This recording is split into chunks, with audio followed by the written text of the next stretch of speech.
Pag-uusapan po natin how to borrow money online po. Ano yung mga loan app, of course, the most secure and legit app na pwede natin pag loan na ng pera ay yung GCash po natin. Pakita ko po sa inyo yung ating GCash. Maglo-loan po tayo dito ng small amount lang naman po.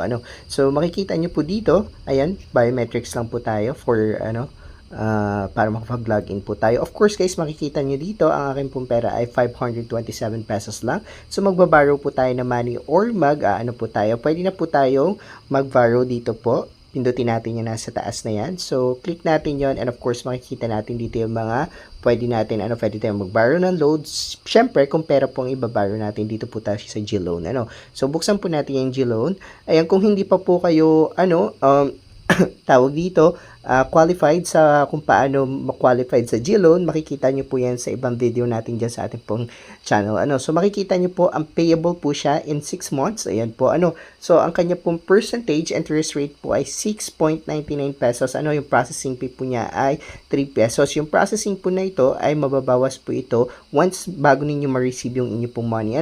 So you can borrow up to 1,500 po as of this moment. Ayan po, kasi kababayad ko lang po ng mga nakaraang loan ko po dito sa GCash. So makikita nyo how it works. Nandito rin po. Ayan, but now gagawin po natin, mag-start tayo mag-borrow. Dito po tayo pupunta sa get started. Ayan po. Pindutin natin yan. Alright. Pagka pindot mo, makikita nyo po dito, ayan, payable by 6 months, 354.85 po monthly.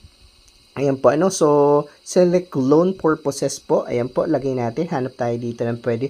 Business experience, emergency, medical, education, travel, special, pay bills, or, ayan po, dun sa emergency. Of course, guys, nandito na po yung kanyang breakdown, summary. Ayan po, yung loan natin, 1,500. Ang processing fee ay 3%. Of course, that is 45 pesos. So, maliles po. Bali, ang marireceive po natin ay 1,455 po. So, get this loan, pwede nyo na pong i-click ito pong get this loan. Kung gusto nyo po. So, try natin. Ayan po, And, of course, loading. Ayan po, makikita nyo po dito. And dito na po uli yung breakdown. 1,455 and 156% interest.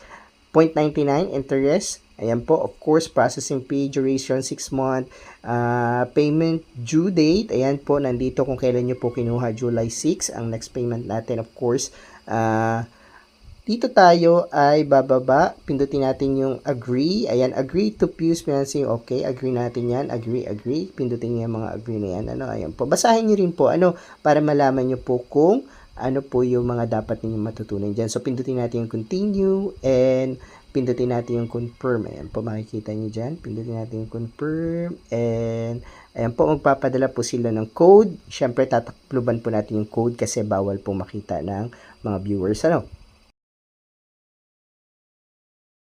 So, ayan, cover ko lang po yung code natin. Tapos, pindutin natin yung submit.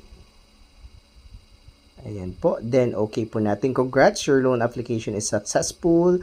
Your loan amount will be sent. Ayan, 24 to 48 hours. And you will receive a text message din po. Sabi niya? So, okay natin. And tingnan natin sa wallet natin. Kung makikita nyo po, hindi po siya umabot ng 24 to 48 hours po. Pumasok po agad po siya dun sa ating pong GCash. Maraming salamat.